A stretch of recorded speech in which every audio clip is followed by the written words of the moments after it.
Assalamualaikum warahmatullahi wabarakatuh.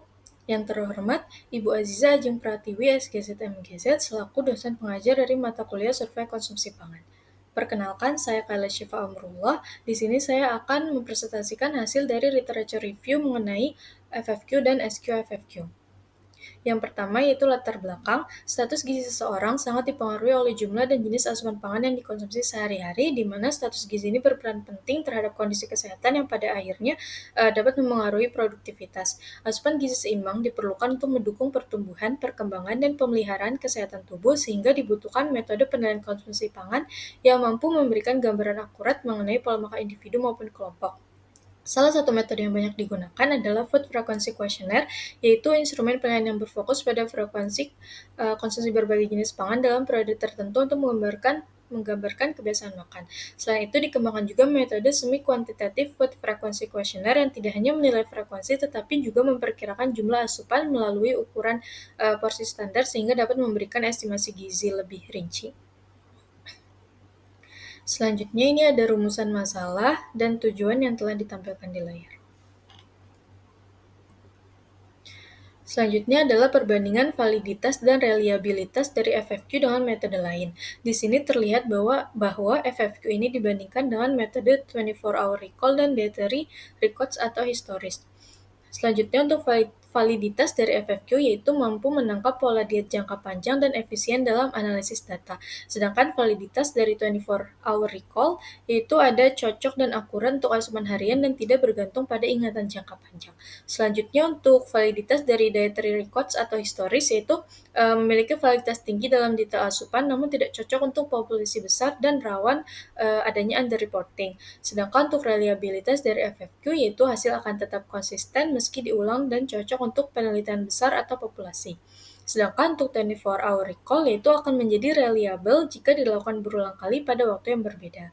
Selanjutnya ini yaitu pada dietary records atau history yaitu bagus tapi tidak praktis dan tidak cocok untuk populasi besar.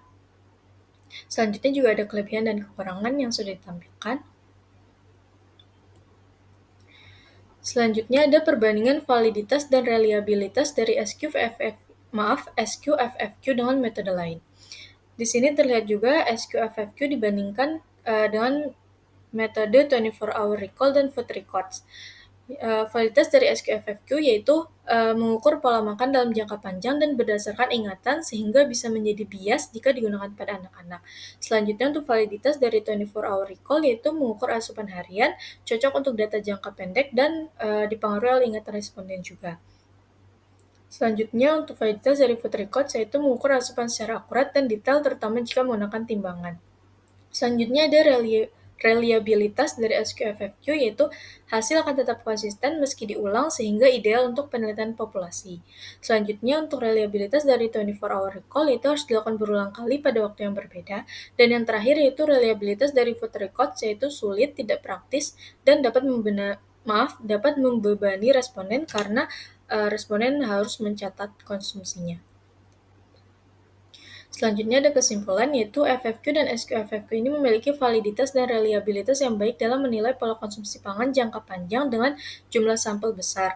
FFQ ini mudah digunakan, murah, dan mampu mempresentasikan pola makan meskipun terbatas oleh potensi bias ingatan kurang detail. Sedangkan SQFFQ ini memberikan hasil lebih rinci melalui estimasi porsi standar namun tetap berisiko menimbulkan bias khususnya pada anak. Lalu untuk metode lain seperti 24-hour recall ini lebih sesuai untuk menilai asupan jangka pendek namun memerlukan pengulangan. Sementara untuk food record ini menghasilkan data yang sangat rinci dan akurat tetapi kurang praktis serta dapat membebani responden. Lalu juga pemilihan metode penilaian konsumsi pangan juga harus mempertimbangkan tujuan penelitian, karakteristik populasi, dan ketersediaan sumber daya agar hasil lebih tepat dan relevan. Lalu selanjutnya ada saran, yaitu dalam pemilihan metode survei konsumsi pangan disarankan untuk menyesuaikan instrumen dan kebutuhan penelitian seperti FFQ dan SQFFQ dapat menjadi pilihan utama untuk penelitian epidemiologi atau studi berskala besar karena lebih efisien dan konsisten, sedangkan untuk metode 24-hour recall ini lebih tepat digunakan untuk pengukuran asupan harian dengan catatan dilakukan pengulangan. Sementara itu untuk food record ini sebaiknya digunakan pada penelitian klinis atau studi kecil yang membutuhkan data yang sangat detail. Untuk meningkatkan akurasi, Dapat juga dilakukan kombinasi antar metode, misalkan penggunaan SQFFQ yang dilengkapi dengan 24-hour recall sehingga hasil yang diperoleh lebih menyeluruh dan dapat menggambarkan pola makan responden dengan lebih baik. Selanjutnya ini ada daftar pustaka yang digunakan. Sekian dari saya, kurang lebihnya mohon maaf. Wassalamualaikum warahmatullahi wabarakatuh. Terima kasih.